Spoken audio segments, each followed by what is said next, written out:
It must be that time. If there's one video request I get more than any other, it's this one. 1 year in every fall, rugby is flooded with speculation and discussion as we argue why the dude born further away from me is less deserving of one of rugby's biggest honours than the guy who was actually born in New Zealand but had a nan from near where I did year 11 work experience, so that's okay. It's rugby's most ironically tribal time when we should be coming together, and with the Six Nations finally over, it's time for me to wade in and settle this by giving you my personal Lions 15. Now, I want to say this is entirely subjective and on personal choice. Some of you may disagree with who I've selected or where I've selected them, but that's what makes this kind of thing fun. So just as a kind of notice, I'm going to start at fullback and work my way through the rest of the team, 15 to 9, then 1 to 8.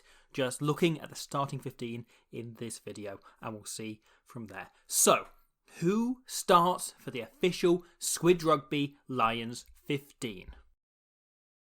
Fullback is always a competitive position, and while there are plenty of contenders for the shirt, only one towers above all else, presenting a newfound wisdom to complement their athleticism, speed and bravery. This choice is, of course, Aslan. As a literal analogy for God, you'd think Alan Wynne-Jones' slot in the second row would be more fitting, but I think the heart and nobility combined with an endless ability would make Aslan an outstanding fullback, and his paws as safe as anything under the high ball.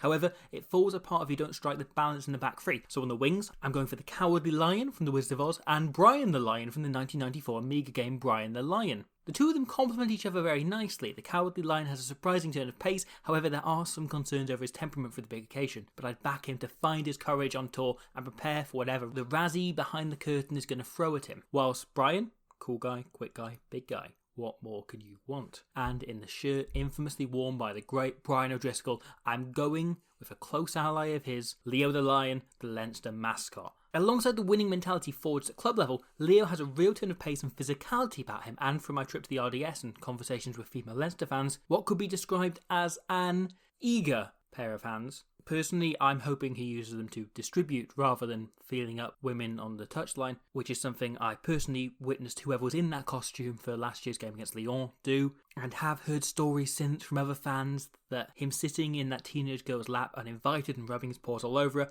was not a one-off event. Joining him in the centre is perhaps the most popular member of the squad, Parsley. Parsley is a very friendly lion who is also a very able distributor, spreading the ball and creating assists all over. He is also great at looking after the ball, as we can see here, and will be a superb option to organise the defensive line opposite Damian Diolande.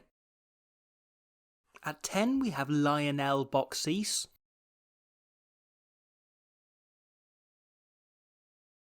A scrum half and captain obviously is Simba. He brings an authority yet plenty of energy as he whips away the oval of life. It's a huge shame that they're only going to play a limited number of games against South African club sides because he just can't wait to play Kings.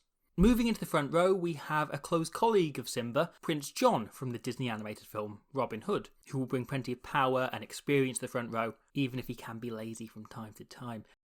The Braveheart line from the Care Bears has a classic hooker shape, and what he lacks in carrying power he more than makes up for in heart. And at tight head, who else could it be? The timeless experienced Lions legend, the Lion from the MGM logo. Moving into the second row, the J.K. Simmons line from Zootopia Zootropolis is another captaincy contender who offers real grunt and aggression to counter the nasty Springbok second row, yet can still put a kind arm around teammates.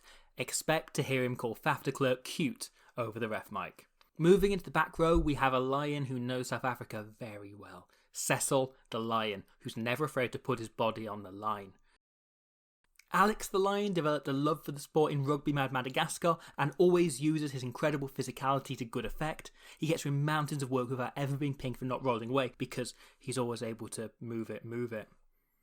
And finally, at 8, we have the one, the only, the irreplaceable Mufasa. A hero with a complete game. It simply wouldn't be a Lions tour without him packing down at the base of the scrum. It's going to be an incredible tour, and I for one am hugely excited to see what it has in store for fans of rugby and fictional wildlife alike this summer.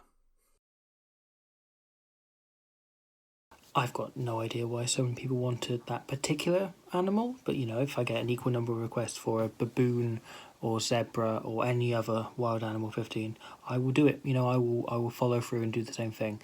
But I hope you enjoyed it regardless. I hope that lived up to your wildest expectations. And I will be back with some Scotland against France in the next couple of days. I also want to note, right, in my mind, King John from the Disney Robin Hood was like a massive guy, but I've realised since that I was confusing. I was mixing him up with the Prince John, King John from Maid Marian and a Merry Man. So apologies for that. He isn't really front rower. You know, he probably should have played back row, maybe second row, possibly an alternate in the centres. But that's where we are. So sorry about that one I got wrong. But otherwise, yeah, hope you have another day. I'll see you very soon. Oh, this is a very hard egg, Mr. Pursley, said the Shana Betty. A very hard egg indeed.